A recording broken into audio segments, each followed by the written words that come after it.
Hello guys, dito kami sa bundok ngayon. Nagsurvey. Survey kami sa lupa. Doon, pangalawang survey na to ngayon. Siyang pinapababalo niya.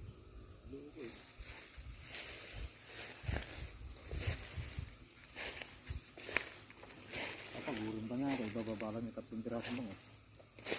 Ito si Kuya, oh, nag-ihaw ng ano, bangos. Dapat kanina, nung andyan pa yung 5. Ay, 3. Okay na, pwede na yan. Eh. Yan. So,